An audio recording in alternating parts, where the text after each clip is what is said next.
Alberto Silva entrevista a los protagonistas de nuestro tiempo. Puntos de vista. Radiografías de nuestra gente.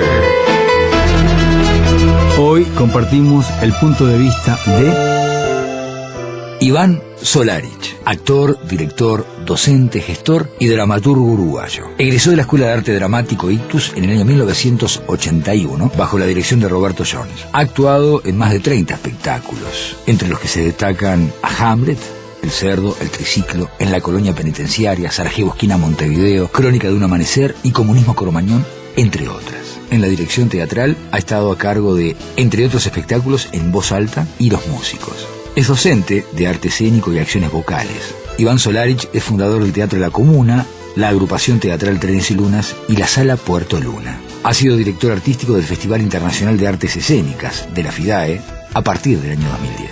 Obtuvo 4 premios Florencios. 2 lo ganó como actor, una como autor y otra como revelación junto a su viejo grupo La Comuna. Estás ahora como arrancando una obra que tiene que ver con muchachos que corren. Hace tiempo que estás corriendo tú en la vida y en el teatro. Pero en esta carrera, o en estas carreras, porque son varias las que estás corriendo por momentos en simultánea, ¿cómo arranca tu carrera con la actuación? Sabes que me sonrío, Alberto, porque eso dice mi madre, ¿no? Que me pasó corriendo.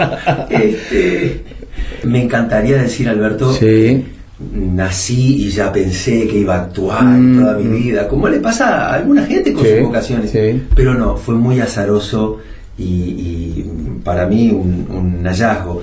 Pues yo en realidad de chico jugaba al básquetbol y jugaba, me revolvía, no sé decir que era. ¿Jugabas dónde? Jugué, me formé en el Faro con los Lombardo, digamos, los hijos de Adesio Lombardo, sobre todo con Eduardo, que lo recuerdo con mucho cariño, Eduardo y Cayo, pero especialmente Eduardo. En Estocolmo después pasé al Faro, a un cuadrito de tercera, que llegó a estar en segunda alguna vez, nunca en primera, creo, y ahí me formé con Manolo Usher, una maravilla de persona y de jugador, al punto que fue el único jugador en la historia del Uruguay que fue seleccionado uruguayo y jugaba en la B, digamos. O sea, no jugaba en la A, jugaba en la B. Mirá qué jugador maravilloso, Manolo Usher, que le mandaría un saludo si está escuchando, sé que estaba bien. Y entonces mi sueño era jugar al básquetbol, Alberto, y hacer educación física. O sea, yo iba a ser profesor de educación física. ¿Era lo que te gustaba? Lo que me gustaba era la gente, es lo que más me gusta. La gente, y ahí viene el link con otras cosas. Es la gente y claro, y el deporte. Entonces, unido eso, que era y educación física, entrenador, yo qué sé. Pero por esas cosas de la vida, yo empecé a tener militancia política muy de gurí, con 12 años, y viví la huelga general entera, pero no es que la viví desde mi casa, ocupé, lo digo con todo orgullo, con 13 años ocupé los 14 días de la huelga general en la Facultad de Agronomía. Me imagino que para aquellos universitarios yo sería como la mascotita, imagínate, con 13 años durmiendo ahí en la facultad. Y eso quiso que por muchas vicisitudes, mi familia muy comprometida con lo político, cayéramos todos presos, mi padre y madre largos años de cárcel, mi hermano tuvo que irse del país. ¿Vos también? Y yo también estuve... ¿Con 12 años? Sí, no, en ese momento ya tenía 15, en el 75, cuando caí en octubre, 15 años, y fui al famoso Álvarez Cortés, que era la cárcel de menores, y ahí estuve medio año. Creo que me iban a esperar, porque fui procesado por la justicia militar, entonces yo creo que iban a esperar que tuviera 18 y mandarme a libertad, pero me enfermé, me agarré una hepatitis tremenda, un coma hepático, me moría, y el juez se ve que se asustó y dijo: para los 2 padres desaparecidos, este guacho se me muere, será la dictadura, pero todo tiene un límite. Y me firmó la libertad. Y ahí estuve medio año más recuperándome, saliendo del coma hepático en el hospital, en el Instituto de Higiene, eso. Y entonces de ahí se me pasó un año entre, digamos, la cárcel y la hepatitis. Cuando volví de a poquito, me recuperé y yo qué sé, entré por fin, Alberto, y ahí voy al centro, a educación física, que siempre fue una prueba media complicada, y más, me acuerdo, estoy hablando de los 80, era muy difícil. 70 y pico. Y la perdía mucha gente. Pero además porque venía mucha gurizada del interior. Y habían cupos pocos. Muy entrenados. Lo recuerdo porque conozco gente que intentó hacerlo. Ahí va. Alguna fue a Maldonado después porque no entraba aquí en Montevideo. Iba al campus, exactamente. Sí. Me deslomé un fin de año, ¿viste? Entré, teórica, práctica, entré. Y cuando voy a ver los horarios, Alberto, veo que arrancaba a 7 de la mañana el instituto y terminaba a 6 de la tarde. Yo me paré frente al horario tal cual, así te lo estoy diciendo. Sí. Y dije, pero yo ¿y quién me banca a mí? ¿Yo de qué laburo? Si estaba solo. Entonces comencé a trabajar. ¿En qué? Vendiendo libros para una distribuidora de libros. Primero una tornillería en la calle Yaguarón y Galicia, digamos, haciendo mandados. Después enseguida en una distribuidora de libros. Después revestí en las bodegas de vino, lo que se llama las piletas donde se guarda el vino. Ahí revestía con un plástico, un sintético. O sea, tuve varios trabajos en una imprenta de un amigo. Y azarosamente, un día una amiga del liceo me dice, Iván, ¿sabes qué precisan Ella estaba definido por el teatro con 17 años, de chica. Bueno, era la nieta de Atahualpa el Chope. Claro. Esa estaba marcada. Y me dice Anita Pañela, que es la muy buena actriz que es Ana Pañela, me dice, Iván, precisan un chico como un galancito para hacer pareja conmigo en un teleteatro en Canal 5. Allá era una bestia, Alberto, o sea, no había ido nunca al teatro, había visto alguna ópera que me habían llevado mis padres y leía, pero teatro, nada. Y me tocó, no sabía quién era quién, me tocó actuar con Julio Calcaño y con Gloria de Masi. ¿Fue que arrancaste como galancete frente a una invitación de la querida Ana Pañela? Sí, no. en Canal 5, sí, sí. En Canal 5 dirigía Charlone Ortega. Con Julio Calcaño, por Dios. Aquello era muy malo todo, lo recuerdo de verdad. O sea, era muy malo por la precariedad, no por estos. Gloria además, o sea, actores buenísimos, de primera línea. Yo no sabía quién era nadie, pero me picó y me gustó. Y entonces me presenté a una escuela de teatro, que en ese momento la escuela municipal estaba cerrada por la dictadura, y me presenté a una escuela privada. ¿Qué año hablamos de eso? 78. Y con 18 años fue ir el primer día a la clase en Alberto. Yo tuve a Armando Altí, Armando Altí, y a Roberto Jones, y ahí me enamoré de él. Y yo dije, esto es lo mío. Me quedé con ese teleteatro que hacías de galán. ¿Cómo se llamaba eso? Se llama, mira, espérate, uno era, porque después terminé haciendo alguna otra cosa. Pero ese primero, esa invitación. Ese primero eran unos capítulos sueltos. Tal vez alguien lo recuerde que esté escuchando, ¿no? Era como, eran unitarios. Ahora voy a poner, después me entrevero con La Casa de Pola, pero ya La Casa de Pola fue más acá en el tiempo, en el 80 y pico, dirigí a Juber Salcedo.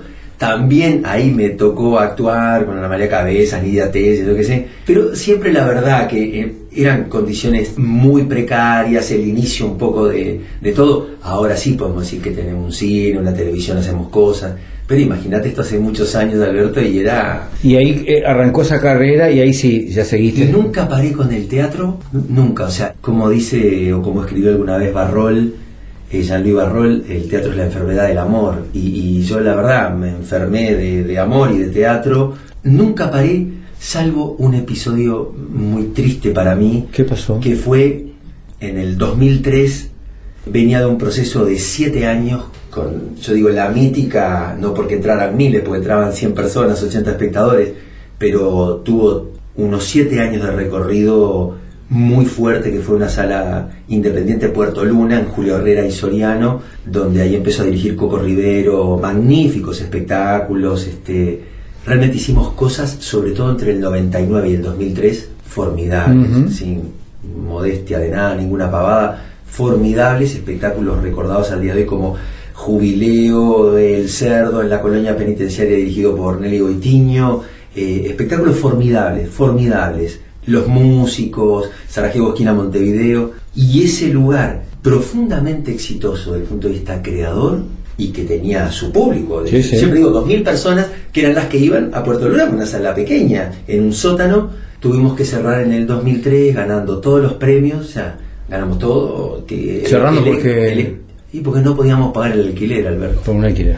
No podíamos, no bancábamos, no teníamos ninguna apoyatura de ningún lado, cosa que fue bastante extraña por las características del proyecto. Ya en ese momento había municipalidad, digamos, frente amplista, y se apoyaban muchísimos proyectos con contraprestación de servicios. Teníamos una escuela de formación con un montón de gurises que ganaban en teatro joven, pero bueno, nunca tuvimos nada de ningún lado. Tuve que venderme, o sea, el día que ganamos todos los Florencios, hicimos un acto en la puerta. Fíjate, me voy a contar esto. Las personas que firmaron para que no cerrara Puerto Luna, emblemáticamente fueron 3. Mirá qué combinación. A ver. Nelly Goitiño sería lo más lógico, uno diría, por persona de teatro. Firmó Gustavo Adolfo Rueger para que no cerrara Puerto Luna, y la única vez que en su vida firmó una declaración, la gran Estela Medina. Nunca firmó nada, ninguna declaración, la única vez que en su vida, porque Estela era asidua a Puerto Luna, y no podía concebir que eso cerrara. Hicimos un acto en la puerta, 200 compañeros del teatro, se cortó la calle, con el Coco Rivero bajamos el cartel, nos fuimos para mi casa. Vendí mi casa porque debíamos $40.000. ¡Qué historia! Muy triste.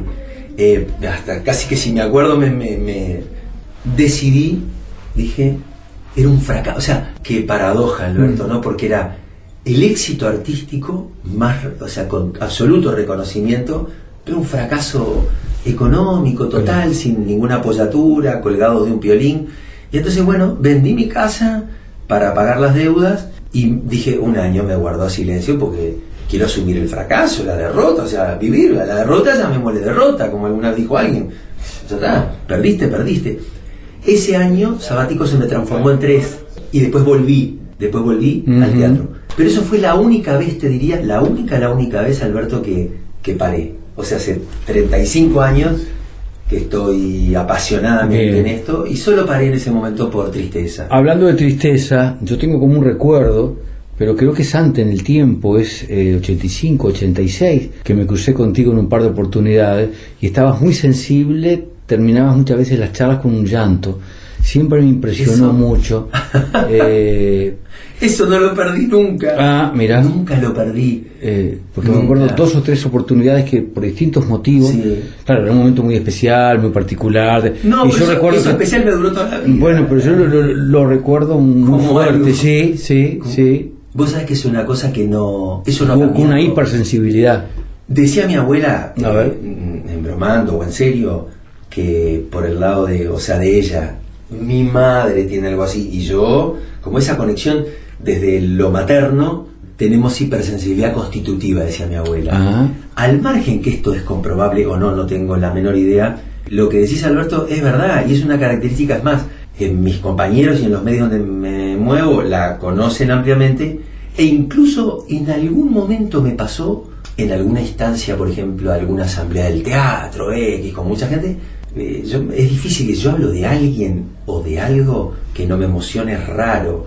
Pues en general trato de hablar de cosas que me importan, esa es la verdad, y cuando hablo de cosas que me importan, me va el cuerpo, y yo qué sé, y se ve que tengo ahí a flor de piel, y bueno, y solo una vez siempre asumí que yo soy así, y además eso lo aprendí después con la psicología y con todo. Cuando uno expresa las causas que tiene, es capaz de ponerlas afuera, las saca, pierden toda, no hay efecto traumático porque vos estás... Es algo sano. Claro, porque todo lo que estás lo pones... Uno enferma cuando uno guarda, cuando uno se cierra, Y solo una vez me pasó con un compañero que aprecio, de muy buen actor del teatro, simplemente que no lo voy a nombrar porque la anécdota...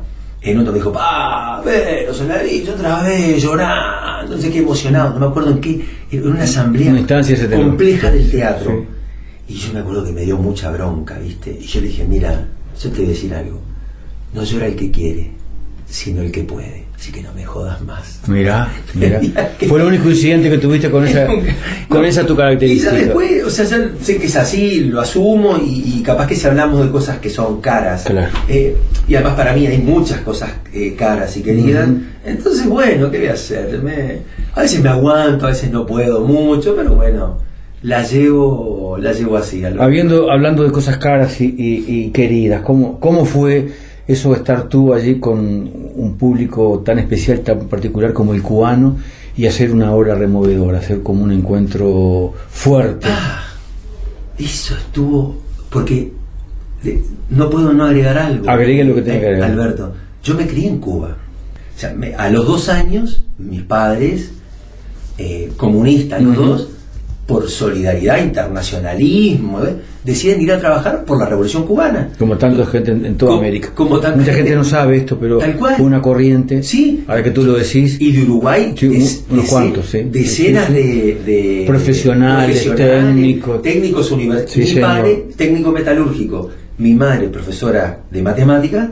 Allá arrancaron en el 61, tenía 2 añitos. Entonces yo viví de los 2 años a los 8. O sea, esos 6 años de infancia. Sí. ¿Y qué pasa? Se marca mucho. ¿Qué te parece? Yo tengo yo digo, siempre me quedó una alegría cubana, una alegría porque es difícil transmitir esto. Cuba era un polvorín de ilusión, o sea, porque era, claro, estos tipos habían bajado de la Sierra Maestra, habían entrado en La Habana con la adhesión de todo el mundo y estaban imponiendo una forma a su modo democrática en lo que había sido un prostíbulo a 90 millas de Estados Unidos. Entonces era un hito, un hecho. Y yo me crié con esa alegría, con ese optimismo, con esto. Imaginá, no era la ideología, ni el marxismo-leninismo, ni el fidelismo. Tenía 3, 4 años, pero me quedó la alegría de la gente y la solidaridad, pero en términos de la convivencia con los vecinos, se tocaba el cielo con las manos. Y mi padre, por una cuestión laboral, trabajaba con el Che. Pero siempre digo, no el Che de la camiseta del Ámsterdam, el Che persona. Claro. O sea, Ernesto Guevara, porque era ministro de Industria y mi viejo trabajaba en el escritorio al lado. Yo ver al Che de chico, tocarle los pantalones y joderlo, es una imagen que no, o sea, lo tengo en la mano. Es muy fuerte. Es muy fuerte. Entonces, para mí Cuba significó, fíjate, de todo. O sea, yo tengo una matriz de ese hecho, una matriz que llevo con orgullo por mi vida.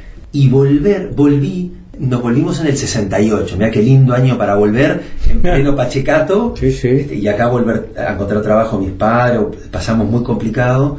Y volví en el 87 a un encuentro de teatristas de América Latina, donde fui con una delegación uruguaya.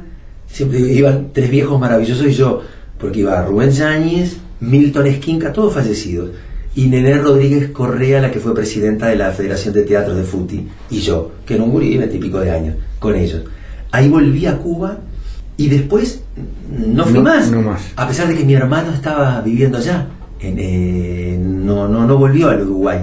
Y volví ahora con esto que tú decías, con el vuelo, hace... muy poco tiempo. Sí, fin del 2013, sí. Al Festival de La Habana.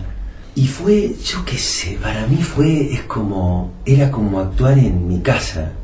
Pero además con una cosa, Alberto, vos que has ido un montón de veces y conocés la idiosincrasia de esa gente, de ese pueblo, la cultura que tiene el pueblo cubano. O sea, yo siempre digo, la verdad, y no menosprecio, te imaginás, ni nuestro público, que es maravilloso, pero la escucha que tiene el espectador cubano. Yo entendí mi propia obra ahí. O sea, yo había escrito El vuelo, había dirigido María Dodera, era básicamente un monólogo con un músico en escena, y yo entendí, y esto no lo digo Macanudo, mis propias palabras en el silencio del pueblo cubano. Porque además sabes que tenía alguna frase. Yo tengo que compartirte con la audiencia. Yo escribí un texto que en realidad era... Elementos de choque tenía. Era un vuelo, era un viaje real que había hecho a Seúl, a Corea, 36 horas. Entonces eso me había impactado porque viajaba hacia el este todo el tiempo, hacia la luz. Eso me trajo muchas cosas, y en el avión uno piensa cosas muy rápidas, y además está ahí arriba a 10.000 metros, de la mano de Dios o del azar, de lo que quieras, en la tierra de nadie, sin banderas, en la patria de nadie. Había escrito una obra que pasaba por muchas sensaciones, pero tenía un componente en un momento de algunas cosas, porque además es dramaturgia del actor, entonces hay de autoficción y de autobiográfico, algunas cosas fuertes políticas. Y había algunas frases que nunca pensé en La Habana, en Cuba. Claro. Pero estoy ensayando de tarde. Dijiste, ¿las digo o no? Yo me acuerdo cuando dijiste eso. Y yo te juro, Alberto, que le dije a María Dodera, María, yo mira, digo esto, ¿qué derecho tengo yo de decirle al pueblo cubano esto? Parece una provocación, aunque yo sé que lo digo desde el lugar del corazón. Y María me dijo, Iván, haz lo que quieras, pero acordate tus clases, acordate de la ética con tus alumnos, acordate, un artista no se autocensura. Y eso me pegó, como yo dije, claro. Y allá salí, y vos sabés que la escucha fue tan impresionante, Alberto, con textos que eran duros, porque tendría que recordar ahora algunas frases, pero o sea, decía, yo no quiero, no me acuerdo exactamente la frase, pero como yo te dijera, no quiero más tumbas en Siberia, ni estudiantes asesinados en Tiananmen, ni intelectuales aplastados en Praga, no quiero partido único, ni jefes para siempre. Decía cosas que yo las pensaba en función de la democracia, de mi país, de mi proceso y todo, pero planteadas allá y en aquel momento tenían más de una lectura. Más de una lectura, sí, digo, sí. quizás no, fue impresionante. ¿Cómo es la corrida de estos dos jóvenes que comienzan a transitar en Montevideo, no en Cuba? Y en este tiempo, no en aquel tiempo que tú contás en la obra, claro, ahora. ¿Sabés que esa fue la única premisa con la que empezamos a trabajar, Alberto? Que fue la idea, claro, son dos chicos, uno tiene 23, va a cumplir, y el otro 26. Obviamente son dos jóvenes de este tiempo, con estas velocidades, con las velocidades de internet, con las velocidades del mandato de tener éxito, de que te conozcan. ¿Viste? Son las cosas que están en nuestra época. Me toca ser conocido, tengo que triunfar en esto, conseguir esto, y toda una gran velocidad. Entonces, con esa idea tan infantil y simple, dijimos, están corriendo. Y arrancan el espectáculo corriendo. Y nunca nos dijimos, pero lo importante no es ni de dónde vienen ni a dónde van, porque eso sería lo anecdótico. No, el tema es que corren por una ruta, y cuando vos corres, o vas en busca de algo, o escapándote de algo, o con alguna ilusión de encontrar algo. Entonces, eso era como el móvil.